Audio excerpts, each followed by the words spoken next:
नमस्कार दोस्तों, आप सब कैसे हो? आई होप आप अच्छे होंगे। आज हम जानेंगे कि आमलकी एकादशी के दिन कौन से कार्य भूल कर भी नहीं करनी चाहिए।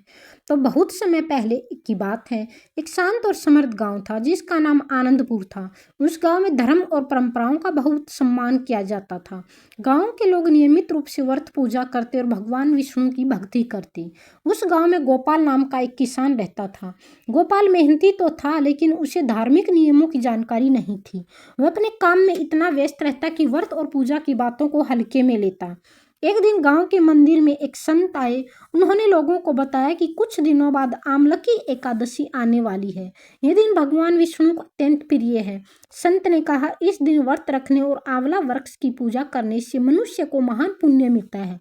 लेकिन कुछ ऐसे कार्य भी हैं जिन्हें इस दिन भूल कर भी नहीं करना चाहिए। गांव के लोग ध्यान से संत की बातें सुन रहे थे, लेकिन गोपाल ने इन बातों को ज़्यादा गंभीरता से नहीं ली। तो आज हम जानते हैं कि कौन सा नियम है। अगर अभी तक आपने चैनल को लाइक, शेयर और सब्सक्राइब नहीं किया है तो दोस्तों प्लीज़ चैनल को सब्सक्राइब कर दें। वीडियो बनाने में बहुत मेहनत लगती है, तो प्लीज़ नीचे दिए कमेंट बॉक्स में कमेंट करें और सब्सक्राइब जरूर करें चैनल को। संत ने कहा कि आमलकी एकादशी के दिन किसी से झगड़ा या क्रोध नहीं करना चाहिए। लेकिन उस दिन गोपाल खेत में काम करते समय अपने पड़ोसी से झगड़ पड़ा। छोटी सी बात पर उसने बहुत गुस्सा किया। शाम को उसे एहसास हुआ कि उसने संत की बात का पालन नहीं किया। धीरे धीरे उस समय आने लगा कि इस दिन मन को शांत रखना ही सबसे बड़ी पूजा है। धार्मिक परंपरा के अनुसार एकादशी के दिन चावल भी नहीं खाना चाहिए। कहा जाता है कि एकादशी व्रत में चावल का सेवन करने से व्रत का पुण्य कम हो जाता है। लेकिन गोपाल को यह नियम ठीक से नहीं पता था। उसने उस दिन चावल खा लिया। जब उसने यह बात संत को बताई तो संत ने समझा कि व्रत के नियमों का पालन करना बहुत जरूरी होता है। तीसरा नियम है, झूठ नहीं बोलना चाहिए। संत ने यह कहा था कि आमलकी एकादशी के दिन झूठ बोलना या किसी को धोखा देना बहुत बड़ा दोष माना जाता है। लेकिन उस दिन गोपाल ने बाजार में एक व्यापारी को झूठ बोल दिया। बाद में उसे बहुत पछतावा हुआ। उसने महसूस किया कि सत्य बोलना ही धर्म का सबसे बड़ा नियम है। चौथा नियम है, आंवला वृक्ष का अनादर नहीं करना चाहिए। आमलकी एकादशी के दिन आंवला वृक्ष की पूजा की जाती है, क्योंकि धार्मिक मान्यता के अनुसार इस वृक्ष को भगवान विष्णु का निवास माना जाता है। संत ने कहा कि इस दिन आंवला वृक्ष को काटना या उसका अपमान करना बहुत अशुभ माना जाता है। एक दिन गोपाल ने देखा कुछ बच्चे आंवला वृक्ष की टहनियां तोड़ रहे थे। इस बार उसने तुरंत उन्हें रोक दिया और उन्हें इस वृक्ष का महत्व समझाया। पांचवा नियम है, मांस और नशे से दूर रहें। संत ने बताया कि आमलकी एकादशी के दिन मांस और शराब और किसी भी प्रकार के नशे से दूर रहना चाहिए, क्योंकि यह स्वास्थ्य के लिए भी सही नहीं रहता। और नशे में इंसान कुछ भी कर बैठता है, गुस्सा या कोई भी क्राइम कर बैठता है, क्योंकि यह दिन शुद्धता और भक्ति का होता है। गोपाल ने भी उस दिन से यही संकल्प लिया कि वह ऐसे कार्यों से दूर रहेगा। गोपाल के जीवन में इन सब कार्यों से धीरे धीरे बदलाव आया। धीरे धीरे गोपाल ने संत की सभी बातें माननी शुरू कर दी। अगली आमलकी एकादशी पर उसने पूरे श्रद्धा से व्रत रखा। सुबह स्नान किया, आंवला के वृक्ष की पूजा की और भगवान विष्णु का नाम लिया। उस दिन उसने किसी से झगड़ा नहीं किया, झूठ नहीं बोला और जरूरतमंदों को भोजन कराया। कुछ समय बाद उसके जीवन में सकारात्मक बदलाव आने लगा। खेतों में अच्छी फसल होने लगी, घर में खुशहाली आने लगी। गोपाल समझ गया कि धर्म के नियम केवल परंपरा नहीं होती, बल्कि वे मनुष्य को जीवन की सही दिशा देते हैं। कहानी से मिलने वाली हमें यह शिक्षा मिलती है कि आमलकी एकादशी के दिन केवल व्रत ही रखना पर्याप्त नहीं है। उस दिन मन, वचन और कर्म से भी शुद्ध रखना चाहिए। यानी क्रोध, झगड़ा ना करें, चावल का सेवन ना करें, झूठ ना बोले, मांस और नशा ना करें, आंवला वृक्ष का अनादर न करें, किसी का अपमान न करें, दान और पुण्य से दूर रहें। इसके अलावा आमलकी एकादशी के दिन किन कार्यों से आपको बचना चाहिए। व्यापारी बहुत समय पहले सुंदरनगर माधव नाम का एक व्यापारी रहता था। वह बहुत मेहनती था, लेकिन जीवन में उसे कभी संतोष नहीं मिला। उसके पास धन तो था, लेकिन मन में शांति नहीं थी।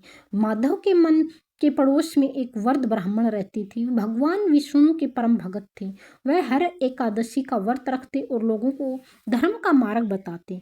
एक दिन माधव ने उनसे पूछा, पंडित जी, आप हर एकादशी का व्रत रखते हैं, क्या सच में इससे जीवन में सुख मिलता है? ब्राह्मण मुस्कुराए और बोले, बेटा कुछ ही दिन में आमलकी एकादशी आने वाली है। ये बहुत ही पवित्र व्रत है। यदि इस दिन श्रद्धा से व्रत रखा जाए और कुछ गलत कार्यों से बचा जाए तो भगवान विष्णु की विशेष कृपा मिलती है। माधव ने पूछा, वे कौन से कार्य हैं जो इस दिन नहीं करने चाहिए?